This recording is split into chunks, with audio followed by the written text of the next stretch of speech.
porque una idea se puede convertir en ideología.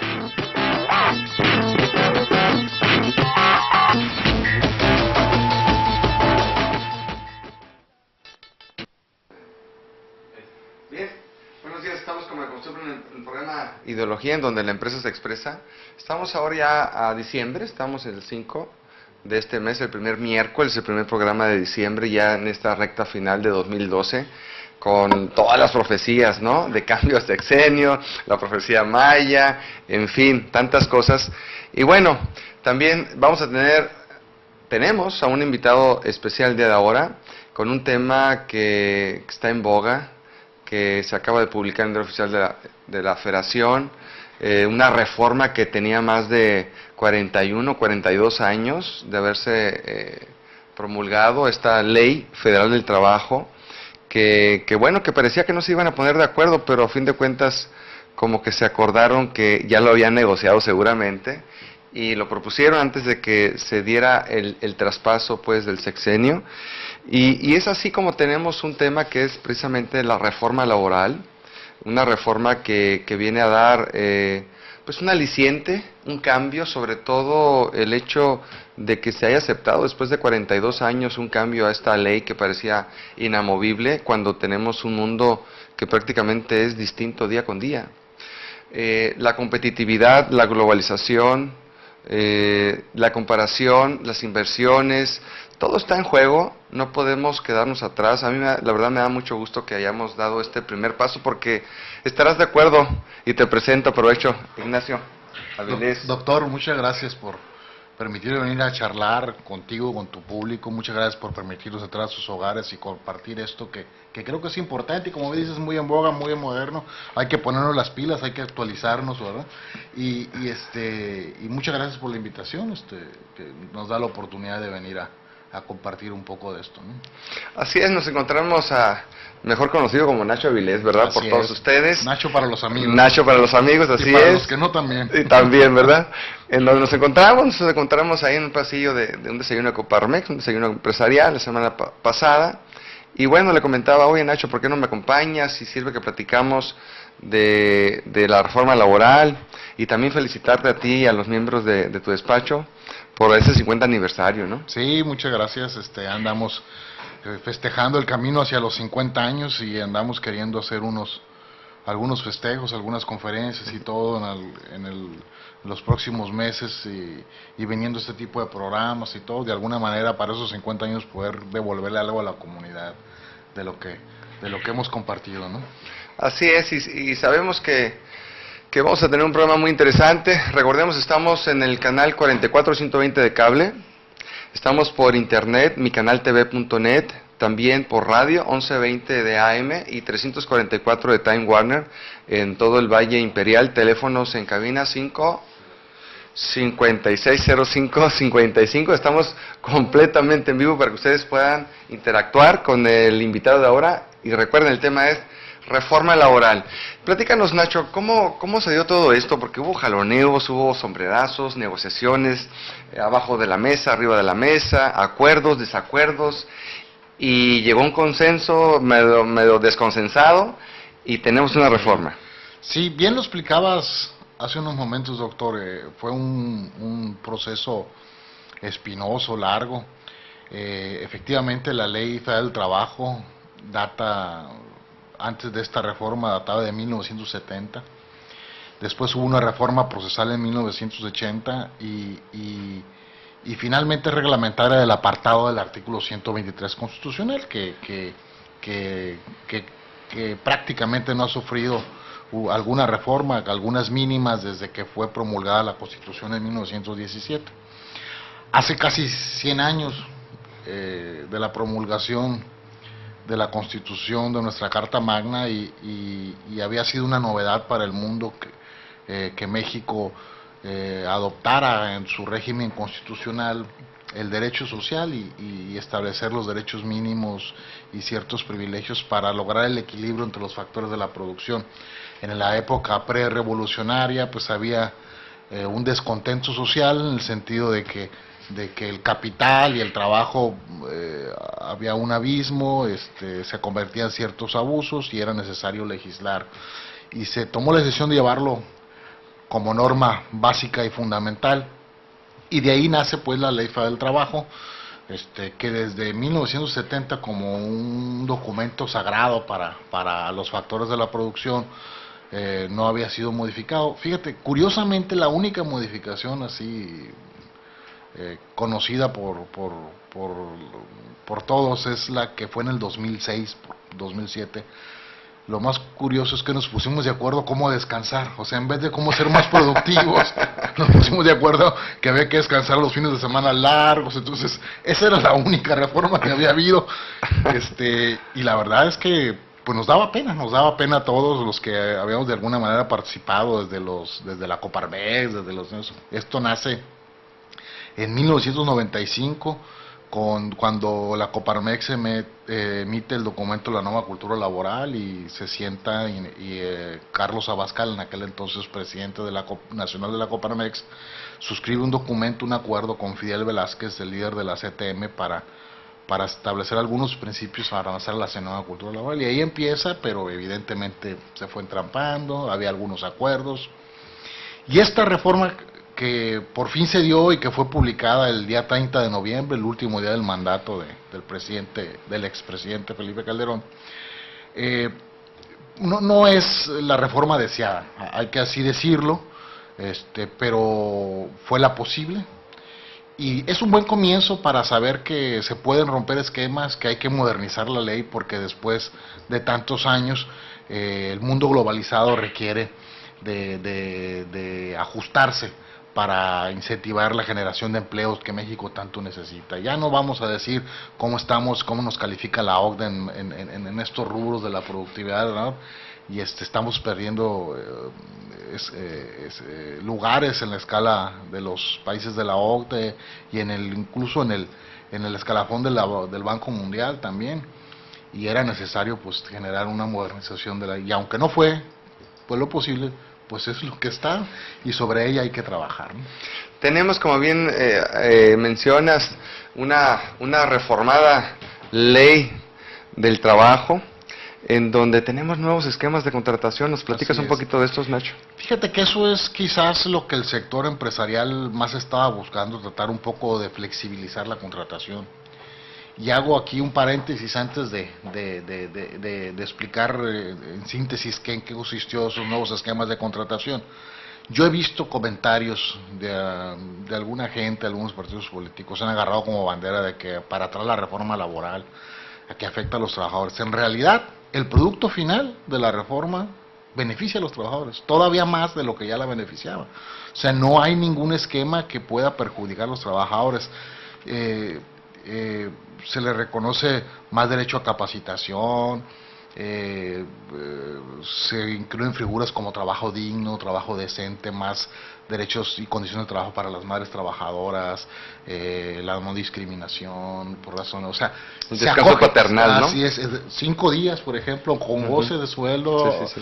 No nada más al que tenga un hijo biológicamente, sino que también al que adopte un hijo a partir de que le entreguen. Entonces, hay muchos beneficios y evidentemente se necesitaba adecuar alguna parte de la ley pues para que se generara la agilización y fomentara pues la fácil contratación.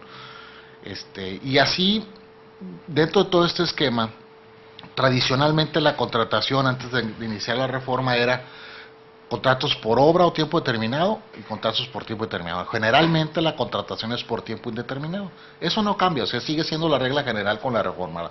Normalmente la contratación, porque hay un principio de estabilidad en el empleo que rige el derecho social, ¿no? Ahora lo que se modificó y lo que viene ahora es básicamente algunos esquemas nuevos. Por ejemplo, se reconoce el contrato por temporada, o sea, ya no nada más el contrato por tiempo determinado, sino también el por temporada. Incluso hay un capítulo en los trabajadores especiales del campo que se reconoce los trabajadores por temporada, por estación o por ciclo agrícola, ¿no? Y básicamente cuando un contrato es por tiempo indeterminado o siendo por tiempo determinado o temporal, va a durar más de 180 días, es posible que se pueda celebrar un contrato con un periodo de prueba.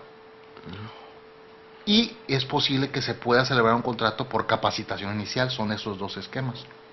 ¿Qué significa esto?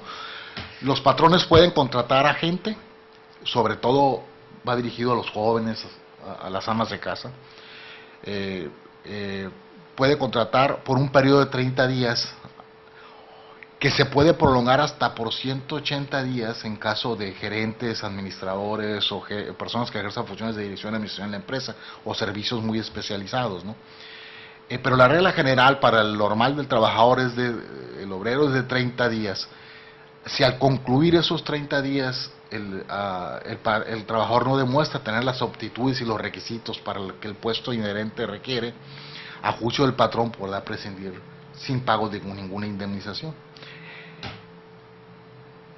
Y también hay un contrato que se llama de capacitación inicial. Yo te contrato, tú te obligas a capacitarse, y dependiendo de los resultados de la capacitación, si demuestras haber adquirido los conocimientos y todo, el contrato continúa y entonces se convierta por tiempo indefinido, igual al de contrato. Es por una única ocasión, y por establecimiento no puede celebrarse por más de 2, ni cambiar de patrón para efectos de estar jugando con la prueba. O sea, sí hay ciertas reglas y ciertos candados. De hecho, se recomienda a los patrones tener mucho cuidado con ese tipo de contratación, porque seguramente en los próximos meses, años, va a venir la interpretación jurisprudencial, Mario. Sí. A mí me llama la atención que el trabajador tiene que decir, pero le metieron en el artículo de que se oirá siempre la opinión de la Comisión Mixta de Capacitación, Adiestramiento y Productividad. Esto es una modalidad nueva que la ley recoge, y que dice que a partir de las empresas que tengan 50 trabajadores o más tendrán que construir este tipo de capacitación, y tendrá ciertas facultades, entre ellas pues la de determinar si un trabajador está capacitado, apto o no, ¿no? Y las habilidades laborales, ¿no? Evidentemente pues vas a generar la duda de que aunque sea prueba, no basta que el patrón a lo mejor diga, oye, pues no tiene los requisitos, habría que ir a la capacitación, y entonces el trabajador puede decir, oye, sí los tenía.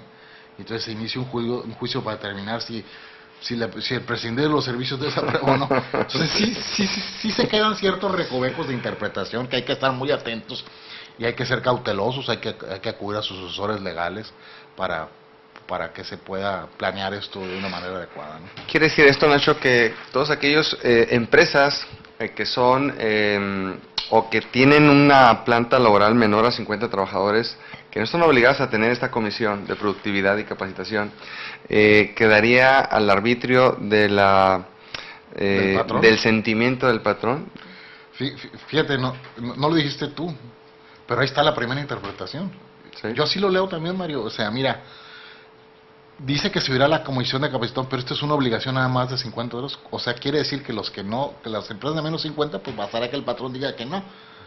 Y si el trabajador no demuestra con evidencias o algo que sí está de alguna manera apto, o que sí tiene las habilidades que dijo tener y que no se demostraron en el periodo de prueba, pues habrá sin mayor prueba que prescindir de ello, ¿no? Finalmente, de acuerdo con la exposición de motivos, el espíritu es que hay un periodo inicial de flexibilidad.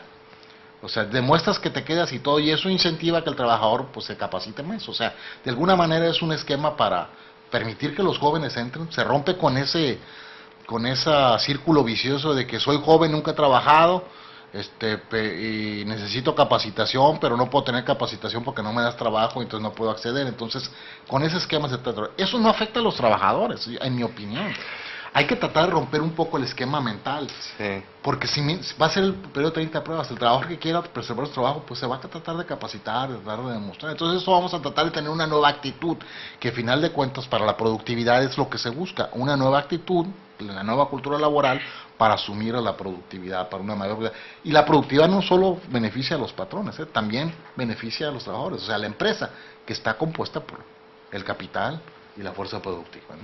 Fíjate, estaba precisamente leyendo en días pasados sobre unos autores de cuestiones de gestiones empresariales y demás, que los últimos estudios recientes a nivel internacional han connotado el hecho precisamente de que lo que habíamos pensado, que la motivación dentro de una fuerza de trabajo de una empresa conlleva la productividad, hoy por hoy se ha demostrado lo contrario. Resulta ser pues que es al revés. La productividad dentro de una empresa genera un estado de ánimo de alta motividad, en donde cuando yo hago bien las cosas me siento motivado y entonces empiezo a hacer una sinergia con mi equipo de trabajo, con mi empresa, con esto, aquello, lo otro, y es al revés. Entonces, como bien apuntalas, el hecho de que tengamos esta posibilidad, y estás cierto, tú como expresidente de Coparmex y en el ámbito empresarial y como asesor empresarial también, pues sabemos que existe ese temor, Nacho, de huevo la gallina, ¿no? No te contrato porque no sabes, no puedes ser contratado porque tampoco tienes capacitación, tenemos un gran problema, lo vimos con esta modalidad de los incentivos del nuevo empleo, que sabemos que no dio ningún resultado. Entonces, estoy completamente de acuerdo contigo, que nos va a dar esa pauta para que tengamos esa mayor flexibilidad, que es lo que buscan los mercados internacionales, ¿no? Fíjate, Mario, qué interesante. Genera emotividad, pero no necesariamente productividad, ¿no? O sea, es muy interesante el concepto. Aquí lo más importante que como mexicanos, independientemente de trabajadores o patrones, debemos asumir es que es una oportunidad de haber roto ese esquema de que no se pueden flexibilizar las cosas. O sea, se puede flexibilizar la ley sin renunciar a los derechos básicos constitucionales de los trabajadores. No hay ningún derecho de los trabajadores fundamentales que se haya tocado. Por ejemplo, la flexibilidad de la contratación no es algo que esté en la Constitución, o sea, es algo que venía en la ley y se está flexibilizando y adecuando. El tope de los salarios caídos, Sí. es otro tema Sí. que los trabajadores dicen que les afecta. En realidad no es una cuestión que estaba en la Constitución, es algo que la ley venía haciendo. Y no quiere decir que ahora se haya reducido su derecho, lo que pasa es que cuando los salarios caídos se cumplan un año el juicio, se dejarán de generar, pero se empezará a generar un interés sobre el importe de lo generado hasta entonces, ¿no? Entonces, si hay de alguna manera el sistema de que se sigue retribuyendo al trabajador el hecho de no haber recibido su indemnización en tiempo, ¿no? Claro que si al final del juicio el laudo es absolutorio, pues no habrá que pagar ni un salario caído ni ninguna indemnización, ¿no? Ese es el objeto. Pero si el laudo es absolutorio, pues habrá que pagar en los términos ahora de las nuevas disposiciones. Fíjate que ese esquema de la flexibilidad y de la productividad y la nueva actitud no es un esquema nuevo, ¿eh? Finalmente no habíamos podido romper con ello. En el anteproyecto de la ley de 1970, hace 42 años, en el anteproyecto se proponía el contrato de aprendizaje, que es ahora lo que le llaman de capacitación inicial. O sea, en realidad se podía contratar a una persona en un periodo donde había un esquema de un salario especial para ello mientras aprendía. Ahora ni siquiera hay eso, o sea, evolucionó y es mejor. O sea, hay una capacitación y tú tendrás el derecho al salario, a la seguridad social durante el periodo y tu salario completo en el periodo de capacitación inicial, ¿no? Y ahora sí se indica, más que trabajar en la actitud, lo que se trata de trabajar mucho es en la educación, en la capacitación. La ley recoge el principio de que los mexicanos tenemos que educar y preparar más para poder ser más productivos. Y ojalá que tengamos la capacidad de todos los empresarios y que la capacidad de todos los trabajadores de entender que es una cuestión de ganar, o sea, gana el patrón y gana el trabajador si el trabajador se capacita, y porque entonces si no hay educación no vamos a poder avanzar. No hay nada. Entonces, por más que nos sentamos motivados, como decías tú, la productividad me incentivo mucho y estoy motivado, pero pues si no tengo las herramientas, pues no voy a ser productivo, ¿no? Y eso es muy importante. Oye, ahorita platicamos, por cierto, de emotividad y demás. Vamos a dejar el tema del outsourcing para regresar de los próximos anuncios, todavía no nos vamos. Hablamos de emotividad y sabemos, Nacho, que a nivel internacional se reconoce la maternidad, pero también la paternidad. Es decir, ese choque emocional, ese sentimiento, ese ajuste dentro del seno familiar también. Y recordemos pues que la familia es el núcleo de la sociedad. Entonces, ¿qué tan importante es estar dentro de los primeros días acompañando a la esposa, a la mamá, al hijo, en fin, se rompe, hay un shock social, psicológico, familiar pues, en donde es importante estar. Fíjate, Mario, qué interesante, ¿no? Oye, ¿cómo que le vas a dar 5 días con goce de sueldo a un trabajador que tenga un hijo, no solo biológico, sino adoptado a partir de que se lo entrega, le vas a dar 5 días, dice la ley, ¿no? Con la reforma. Oye, pues eso no va contra la productividad. O sea, sería una conclusión así burda, ¿no? O sea, falta de inteligencia, pero pudiéramos caer en la tentación de decir, oye, que un empresario sin responsabilidad social dijera, oye, pues eso no es, ¿qué no la reforma iba a incentivar la productividad? ¿Cómo que ahora vamos a descansar más, no?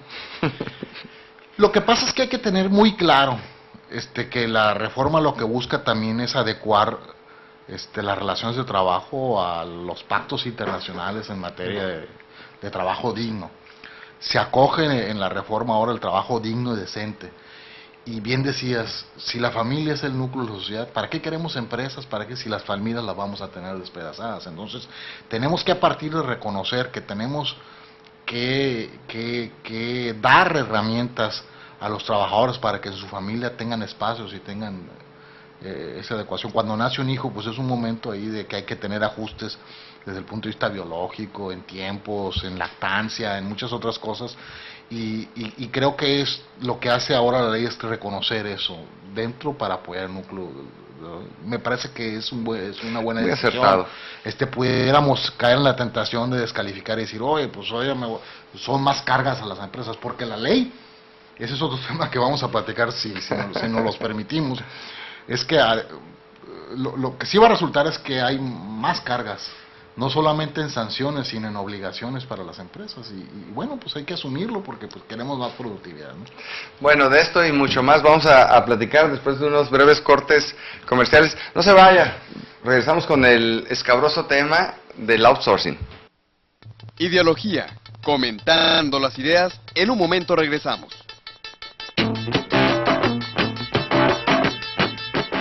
Soto Ojeda Asesores Fiscales es una firma de consultoría empresarial que ofrece los servicios especializados en impuestos y finanzas, además de ofertar capacitación a través de cursos, talleres, seminarios y conferencias nacional e internacionalmente, contando con asesores capacitados y actualizados que cuentan con los más altos estándares de certificación con reconocimiento nacional e internacional. Nuestra experiencia corporativa cuenta con más de 20 años en el mercado, ofertando diagnóstico tributario empresarial, análisis financiero, planeación fiscal corporativo y protección patrimonial. Nuestra misión es proteger y acrecentar el patrimonio empresarial y la calidad de vida familiar. Las cooperativas, ¿qué son? ¿Cómo funcionan? ¿Desarrollan la economía de una sociedad? ¿De un país? Se dice que las cooperativas son la mejor iniciativa en el mundo para reducir la pobreza. Conozca los aspectos generales y legales de la organización y funcionamiento de las cooperativas. RM Advisors Ediciones presenta el primer tomo de la obra, Tratado Jurídico Tributario de las Sociedades Cooperativas, de los autores Dr. Oswaldo G. Reyes Mora, Maestro Oswaldo G. Reyes Corona y del licenciado Daniel Ibarra Ponce. Adquiera este libro en RM Advisors Ediciones, 582-6060. Conocimiento jurídico fiscal puede ayudar a los empresarios a obtener ventajas y oportunidades competitivas para generar la utilidad necesaria. El Centro de Altos Estudios Tributarios imparte la especialidad en Alta Planeación Fiscal 2012-2013 y les invita a tomar el módulo Impuesto Empresarial de Tasa Única, impartido por el contador público Jorge González Anchondo. Actualízate este 5 de diciembre de 4 a 9 p.m. en el Forest Business Center, Boulevard Benito Juárez 1382, Jardines del Valle. Recibimos todas las formas de pago. Llama para más información al 582-6060.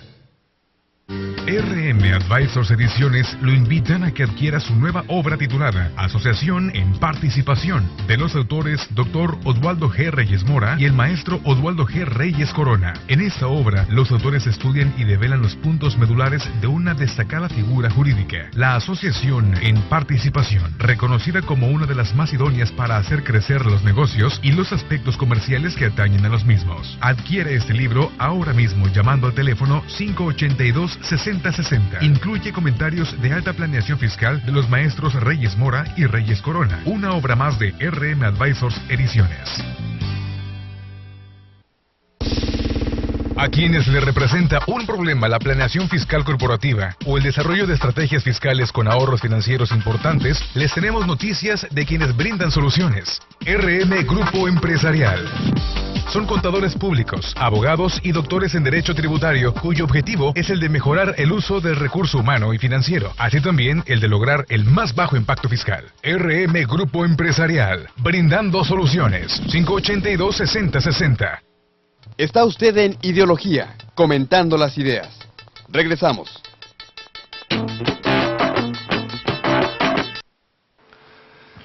Estamos de regreso en el tema de reforma laboral. Tenemos un invitado especial, como ya platicamos en esta primera parte del programa, licenciado Ignacio Avilés Bustillos.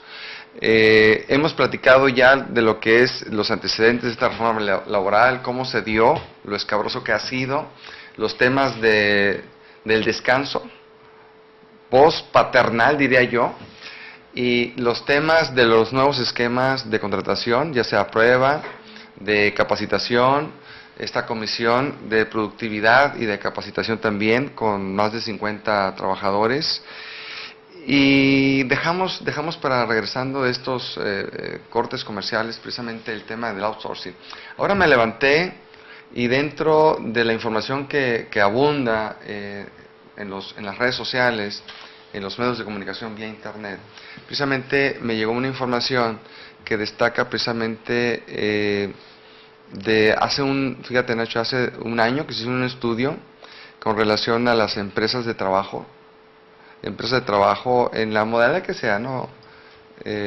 Bajo el esquema de persona moral que se haya constituido, porque hay muchísimos, pero en sí lo que se conoce como outsourcing, ¿no? Subcontratación, esto que lo otro. Tercerización también, ¿no? Tercerización, exactamente. Entonces, demostrado después de un año de investigaciones que las empresas de trabajo asociado a nivel internacional se ha demostrado que son las empresas que han resistido más los embates de estas crisis, porque tienen especialización, porque unifican costos, porque zapatero a tus zapatos, entonces empiezan las cosas, ¿no? Claro. Tenemos una constitución que en el artículo 5 nos permite el trabajo lícito. Tenemos también esta parte dogmática, el artículo 9, que nos permite la libre asociación. Y tenemos una ley federal de trabajo recién reformada. Tenemos, por otro lado, estoy poniendo a la mesa a los actores, claro, ¿no? claro. Que bien sabes. Tenemos empresas exactoras del régimen de seguridad social. Tenemos sindicatos, tenemos empresas, tenemos cámaras empresariales, sindicatos patronales. Tenemos corrientes internacionales, organismos como la OCDE, que ya ha mencionado nuestro invitado, también la OIT, Organización Internacional del Trabajo, la ONU, y cada vez más pactos que también ya se han mencionado aquí, internacionales. Tenemos la reforma del año pasado con relación a los derechos fundamentales, artículo 1, la nueva vertiente, tenemos una oficina nueva de la PRODECON, de la defensa del contribuyente, la Ley Federal de Derechos del Contribuyente, en fin, son muchos elementos con los que estamos convergiendo, Nacho, y a la luz de todo esto, a veces pensamos que el outsourcing es bueno, es malo. ¿Estarás de acuerdo? El concepto en sí es un concepto que tú y yo somos, bueno, que el de enfrente es, que todos somos, y que de alguna manera tenemos que identificar, ¿no? Como premisa fundamental y para evitar cacería de brujas, porque luego hacemos juicios ahí de valor, hay que aclarar bien a la gente que el outsourcing o la subcontratación no está prohibida. No está prohibida que ahora se reguló en la ley. O sea, sí. Lo que pasa es que no había mucha normatividad aplicable, o sea, precisamente porque pues no se prohibía, pues estaba permitido, ¿no? Lo que hace ahora la reforma es regularla, y la verdad es que recoge criterios que ya se han estado adoptando. Por ejemplo, hace 2 o 3 años, no me acuerdo, se reformó el artículo 15 de la Ley del Seguro Social, y se sabe, 15A, el 15A, ¿no? y se estipuló que se reconoce que la subcontratación es lícita, o sea, nada más que tiene que ser con ciertas características, que es lo que ahora viene recogiendo la ley y viene estableciendo ciertas... ¿Qué requisitos así básicos dice que debe tener la subcontratación? Fíjate, en ningún lugar la prohíbe, ¿no? Nada más hay ciertas circunstancias y cómo hacerlo. Primero, dice, tiene que ser especial, para un trabajo especial. O sea, no puede haber una si hay una subcontratación de carácter general, o sea, para todos los empleados de todas las disciplinas de una empresa, en realidad al contratante se le va a considerar como patrón principal. O sea, esa es la consecuencia, pero no la prohíbe. O sea, simple y sencillamente dice, bueno, pues aunque lo tengas subcontratado, tú eres el que responde directamente, ya no obligado solidario, sino eres patrón directo, ¿no? Independientemente del contrato que tengas que celebrar, el contrato tiene que ser por escrito, dice. Ahora, dice, sin embargo, sí permite sobre ciertas actividades especializadas. Por ejemplo, pues quiero tener guardias de seguridad, yo me dedico a hacer tornillos, y, pues, o sea, quiero tener guardia de seguridad, pues es lícito que yo subcontrate una empresa especializada, y evidentemente la relación de trabajo directamente será con el contratista, o sea, con la empresa de outsourcing. Ahora, otro requisito que le impone al contratante es que él verifique que el cumplimiento de las obligaciones de seguridad social y en materia ambiental se estén cumpliendo. Si no las verifica y no las cumple, pues se considera que él es responsable del pago de esas cosas. Entonces, lo que tenemos no es prohibido, nomás está regulado y tiene que ser ciertas características, especializado, en carácter por áreas, no en general. Hay que verificar que se cumpla con las obligaciones de seguridad social. Y lo que sí establece ahora, un poco agresivo, es que si una subcontratación se celebra con dolo, con el objetivo de evadir la responsabilidad de las obligaciones laborales de un trabajador, entonces se comete un delito. Y se imponen multas que van de los 250 a los 2.500 salarios mínimos, ¿no?, de multa, que ese es otro tema que ahorita platicamos, que está peligroso para las empresas, está demasiado agresivo y nadie dijo nada en su momento. Y bueno, los patrones yo creo que asumieron esa... Llegan hasta 5,000 algunas multas, ¿verdad? 5,000 salarios. 50 es la más baja. Ajá. Y 5,000 la más baja. 5,000 Pero la lo más peor alta. del caso es que es por trabajador afectado. O sea, si hay un hecho que es sancionable, que afecta a varios trabajadores, la multa que se imponga va a ser por cada trabajador. Es una locura. Pues es una locura porque no está midiendo la capacidad económica, ¿no? Sí, habría que El hecho revisar la generador. constitucionalidad. La Constitución dice que las multas no pueden ser exorbitantes ni ruinosas. Con el primer acto de aplicación, cuando la autoridad abandonara un criterio prudente, pudiera establecer pues lo que va a hacer es tratar de desaparecer las empresas en vez de crear más empleos, ¿no? Pero bueno, eso es otro tema. Volvemos a lo de la contratación. Entonces, así están las cuestiones. Le pusieron sanciones, convirtieron en delito al que dolosamente trata de evadir. El patrón tiene que verificar el cumplimiento, o sea, de las obligaciones de seguridad social, ciertos requisitos, ¿no? Pero lo que se hizo es regularla, pues, o sea, no se está evadiendo, no se está impidiendo, ¿no? Entonces tenemos pues un hecho generador de una situación práctica que tenemos y que lo vivimos todo el mundo, ¿no? Yo creo que nos queda muy claro cuando vamos a un banco, que es el supuesto que yo más menciono, porque desde que estacionamos el carro, Nacho, vemos que hay un tipo de un uniforme que sabemos que es de otra empresa. Llegamos y vemos que en ocasiones llegan otros tipos con rifle y sabemos que están interactuando con el banco, pero sabemos que es perfectamente de otra empresa de seguridad. Después damos 2 o 3 pasos y vemos a una persona que anda con un chalaquito y anda limpiando y sabemos que es perfectamente de persona de otra empresa. Y si vamos dando más pasos por un banco, nos damos cuenta que puede haber un asesor, puede haber un encargado de sistemas, puede haber un encargado de esto, aquello, lo otro, y como bien mencionas, son especializaciones en donde se da esta subcontratación, que bueno, lo hemos retomado el término anglosajón que es outsourcing, pero simplemente es algo que es tan común que todos nos involucramos con esta subcontratación, porque además, desde nuestros abuelitos decían zapatero a tus zapatos, ¿no? Sí, esa expresión lo explica muy bien, ¿no? O sea, y hay que reconocer, o sea, si una empresa se dedica a hacer pantallas de televisión, pues está especializada, ¿no? O sea, no vamos a perder tiempo tratar de traer un trabajador que nada tenga que ver con el proceso. Pero a lo mejor sí tiene que ver alguien que tenga que los sistemas. Entonces contrata a alguien que controle los sistemas y que les dé mantenimiento y subcontrátalo, o sea, no pasa nada, o sea, y eso es a lo que la ley se quiere referir, zapatero a tus zapatos. Así es.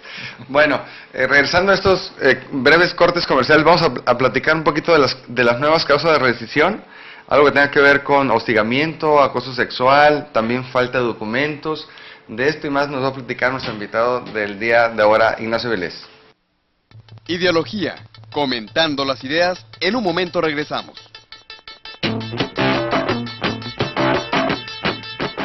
Soto Ojeda Asesores Fiscales es una firma de consultoría empresarial que ofrece los servicios especializados en impuestos y finanzas, además de ofertar capacitación a través de cursos, talleres, seminarios y conferencias nacional e internacionalmente, contando con asesores capacitados y actualizados que cuentan con los más altos estándares de certificación con reconocimiento nacional e internacional. Nuestra experiencia corporativa cuenta con más de 20 años en el mercado, ofertando diagnóstico tributario empresarial, análisis financiero, planeación fiscal corporativo y protección patrimonial. Nuestra misión es proteger y acrecentar el patrimonio empresarial y la calidad de vida familiar. Las cooperativas, ¿qué son? ¿Cómo funcionan? ¿Desarrollan la economía de una sociedad? ¿De un país? Se dice que las cooperativas son la mejor iniciativa en el mundo para reducir la pobreza. Conozca los aspectos generales y legales de la organización y funcionamiento de las cooperativas. RM Advisors Ediciones presenta el primer tomo de la obra, Tratado Jurídico Tributario de las Sociedades Cooperativas, de los autores Dr. Oswaldo G. Reyes Mora, Maestro Oswaldo G. Reyes Corona y del licenciado Daniel Ibarra Ponce. Adquiera este libro en RM Advisors Ediciones, 582-6060. Conocimiento jurídico fiscal puede ayudar a los empresarios a obtener ventajas y oportunidades competitivas para generar la utilidad necesaria. El Centro de Altos Estudios Tributarios imparte la especialidad en Alta Planeación Fiscal 2012-2013 y les invita a tomar el módulo Impuesto Empresarial de Tasa Única, impartido por el contador público Jorge González Anchondo. Actualízate este 5 de diciembre de 4 a 9 p.m. en el Forest Business Center, Boulevard Benito Juárez 1382, Jardines del Valle. Recibimos todas las formas de pago. Llama para más información al 582-6060. Adquiera sus libros. RM Advisors Ediciones y sus autores le invitan a que conozca y adquiera los distintos libros que ponen a su disposición. Temas como alta planeación fiscal, legalidad tributaria y la colección Análisis jurídico de contratos civiles en México forman parte de nuestro amplio catálogo temático. RM Advisors Ediciones.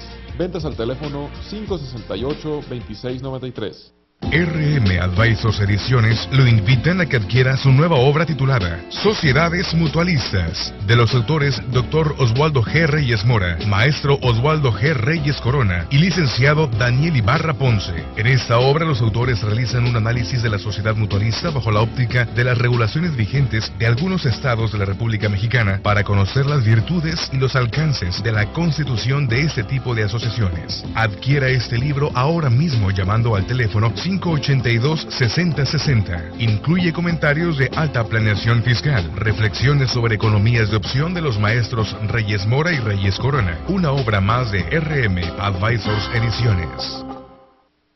Está usted en Ideología, comentando las ideas. Regresamos. Estamos de regreso, estamos comentando la reforma laboral. Bueno, pues nos quedamos, Nacho. Estamos ahora pues con las nuevas causas de rescisión. Hablábamos de acoso sexual, hablamos de falta de documentos, hablábamos de hostigamiento. Platícanos un poquito de esto. Bueno, es importante explicar que estas en realidad no serían unas nuevas causas de rescisión. Sí son nuevas porque no estaban previstas expresamente en la ley, pero la jurisprudencia y criterios de la Corte ya lo habían considerado como una falta de probidad. La falta de probidad estaba prevista en la fracción segunda del artículo 47 de la Ley Federal del Trabajo y se había encuadrado en eso, que era la falta de probidad apartarse de un recto proceder, ¿no? Entonces, si tú hostigabas a alguien o lo acosabas sexualmente y se probaba, pues daba la facultad al patrón para rescindir la relación de trabajo sin responsabilidad, y al revés, o sea, la facultad al trabajador para rescindir la relación de trabajo al patrón cuando es hostigado o acosado sexualmente. Y esto es como comentábamos ahorita fuera del aire, en ambos sentidos, o sea, para el hombre y para la mujer, porque se dan casos, ¿no? Trabajo digno, trabajo decente, igualdad, o sea, igual se hostiga a un hombre que a una mujer o viceversa, ¿no? Entonces, ¿qué es lo nuevo de esta situación? Que bueno, que la ley ya define qué es el hostigamiento y qué es el acoso sexual. El hostigamiento, dice, cuando sin necesidad de que haya una subordinación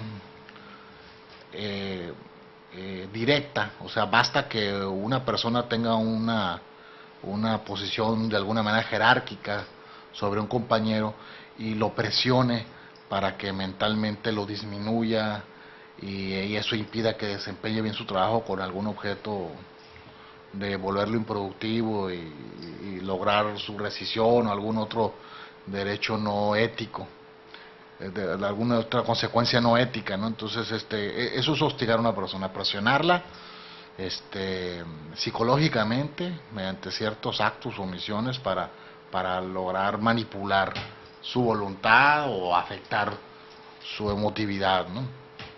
Y el acoso sexual, igual no necesita ser el dueño de la empresa en contra de un empleado, o sea, puede ser un compañero, no necesita obediencia jerárquica, falta que es suficiente que una persona vaya y le proponga o lo insinúe proposiciones con objeto de tener actividad sexual o favores de tipo sexual, aún sin el consentimiento de la víctima. Entonces eso pues también ya es una causa de rescisión para la persona, para el acosador, no para el acosado, sino para el acosador. Esas circunstancias ya se pusieron expresamente en la ley como causa de rescisión, y no nada más es entre el patrón y el trabajador, sino también cuando se da entre compañeros y es sancionable al acosador, ¿no? Y tenemos también un nuevo procedimiento rescisorio. A ver, también, ¿qué tanta diferencia hay con relación a esta nueva propuesta Sí. con lo que ya teníamos? Sí, muy buena pregunta. Procedimiento rescisorio nos referimos pues al procedimiento de despido, cuando un patrón despide a su trabajador. Tradicionalmente, desde siempre, la ley ha exigido que se cumpla con un cierto procedimiento, o sea, hay que entregar un aviso por escrito, expresar las causas, debe ser entregado personalmente al trabajador, y si el trabajador se niega a recibirlo, hay que ir a la junta a pedir que le notifique.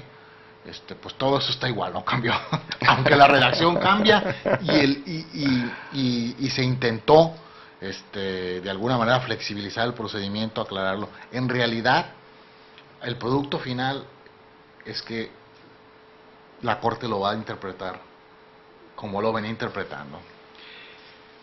Hay una confusión ahorita en la redacción porque dice, es opcional, o sea, se le entregará el aviso al trabajador o bien por medio de la junta. Entonces la gente está empezando a interpretar, ok, o sea, yo tengo la opción de ir con el trabajador o bien no ir con el trabajador. Yo pienso que después va a haber una interpretación de que no es así, que siempre se tiene que intentar entregar al trabajador. ¿Por qué? Porque luego dice que hay que ir a la junta dentro de los 5 días siguientes. Entonces, los 5 días siguientes, ¿a qué, Mario? Pues a que te lo quisiste entregar. Entonces, sí, al intento de entregar. La interpretación necesaria que va a tener que darse es que pues, se lo diste, que haber querido entregar.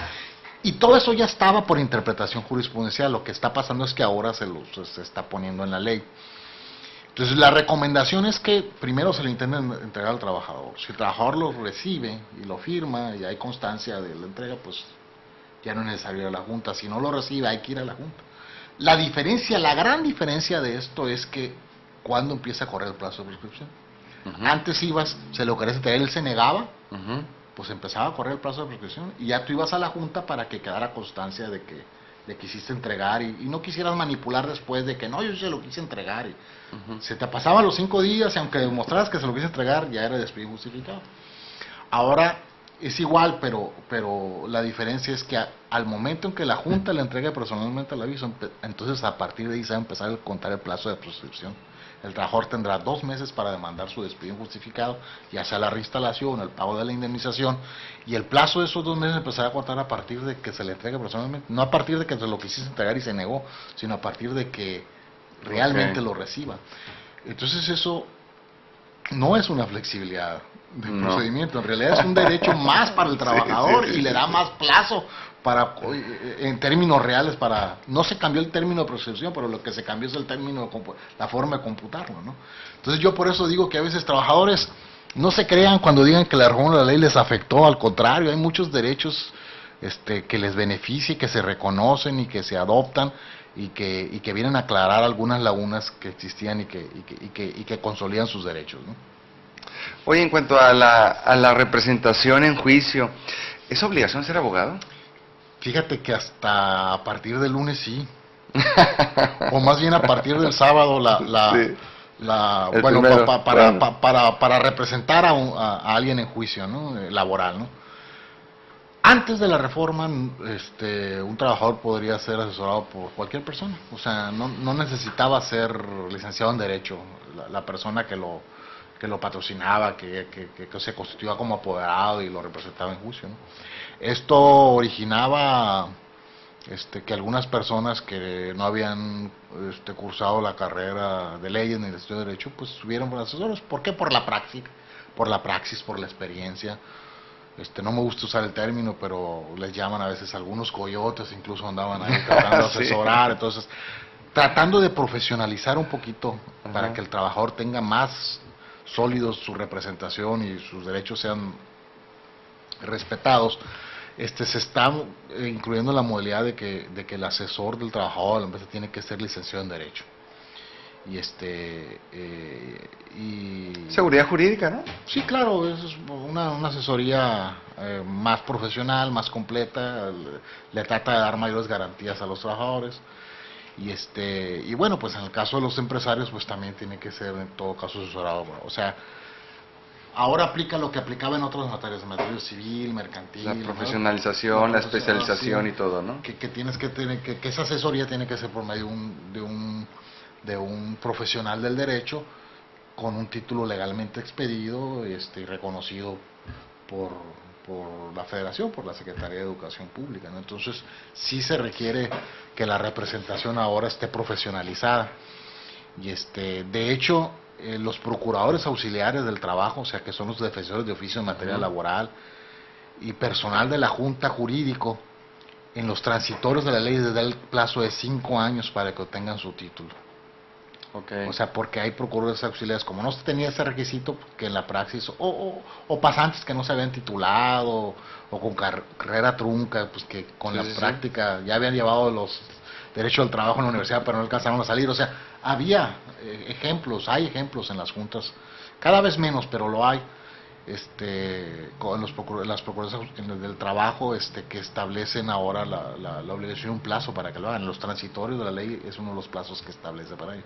¿Qué va a pasar? Que a partir de la vigencia de la ley, que fue el sábado 1 de diciembre, que entró en vigor, hasta el sábado 1 de diciembre de 2017, que son los 5 años, al día 2 de diciembre, los que no tuvieron título los van a poder cesar y dar de baja a los procuradores auxiliares o al personal jurídico que no se hubiera obtenido su título. Un buen plazo, ¿no? Para alcanzar, digamos... Yo creo que calcularon cuánto dura que se inscriban. O terminar la carrera. Ajá, o sea, lo que dura una carrera normalmente en tiempo promedio, ¿no? Entonces, 4 años probablemente, 4 años y medio, más medio de obtener el título, entonces le están dando un plazo razonable, diciendo, no lo habías hecho, ponte las pilas, ¿no? Así y es un beneficio de las partes del proceso laboral, que finalmente lo que se trata también es hacer un poco más ágil los procesos. Hay sanciones también para los abogados y representantes que promuevan recursos frívolos, que presenten testigos falsos, de multas algo gravosas. Cuando la multa es para el trabajador, evidentemente no puede exceder de una semana de salario la multa, ¿no? Entonces, pero para los abogados y los representantes de los patrones son multas hasta 250 veces el salario. Que no existía, ¿verdad, Nacho? No, no existía esa disposición en la ley del trabajo, eso es nuevo. Toda la cuestión de las sanciones para abogados, para personal de las juntas, e incluso sanciones respecto de incumplimiento en las condiciones de trabajo de los patrones, aunque ya existían, no en los montos y en las condiciones que ahora están previstos en la ley, que son súper más agresivos, ¿no? Oye, tenemos una economía que es muy influyente, que es la de Estados Unidos. Ellos pagan por horas. Se había escuchado mucho en el tema laboral, la posibilidad de pagar por horas, que es bueno, que es malo, que es flexible, que se acomoda muy bien a la productividad, a la competitividad. ¿En qué quedó con relación a al término concluyente de esta reforma? Sí, ya ves que estuvo en distintos anteproyectos y iba, foros venía, y demás. se quitaba y decía. Finalmente lo que se dijo, oye, pues sabes que la parte de la flexibilidad de la contratación tiene que ser en eso, o sea, hay que reconocer que hay estudiantes que necesitan trabajar ciertas horas, entonces se permite que se contrate por horas. La única cuestión que se puso como candado es que el importe que reciba por horas en un día tiene que ser por lo menos el jornal de un día, ¿no? El salario mínimo, ¿no?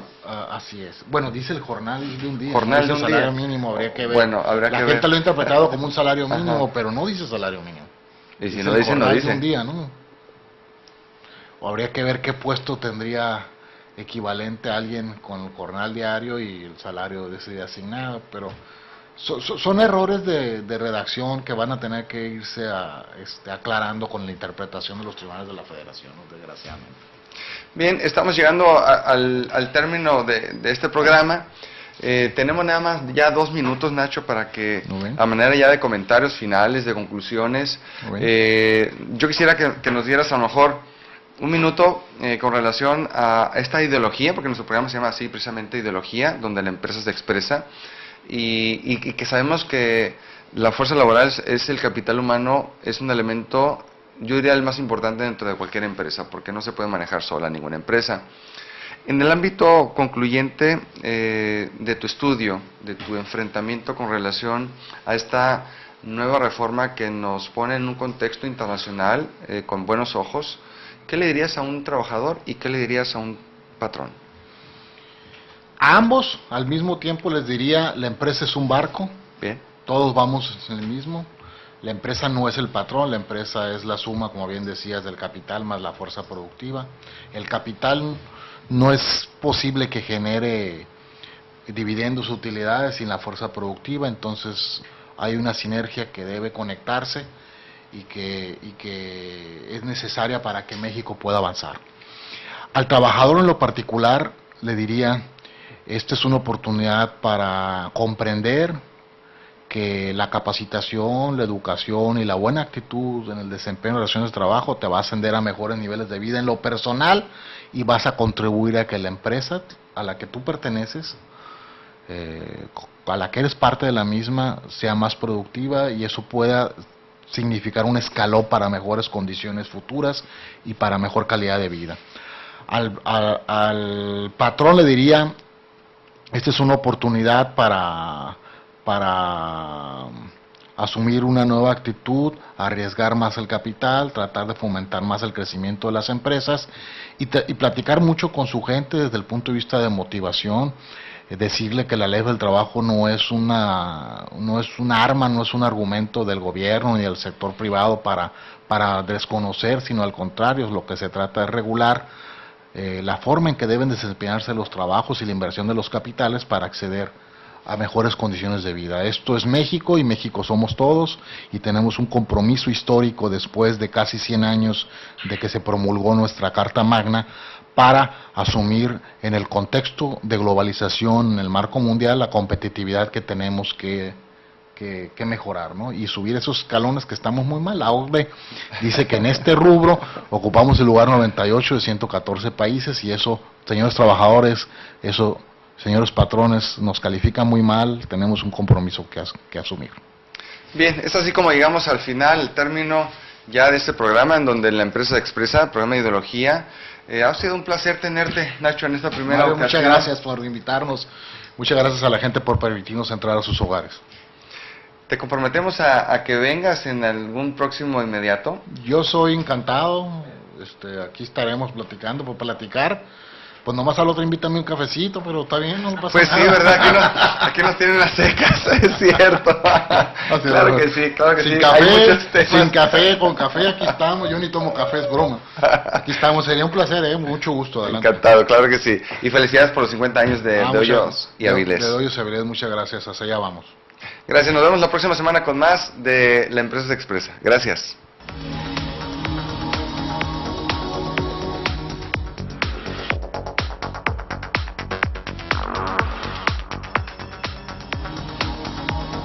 Mexicali inicia una nueva etapa de modernización en transporte público. La nueva línea Express 1 contará con unidades modernas que la impulsarán como una alternativa de traslado eficiente. La ruta cubrirá un trayecto de 19.5 kilómetros en un tiempo aproximado de 25 minutos. De esta manera, se mejora el entorno urbano de nuestra ciudad y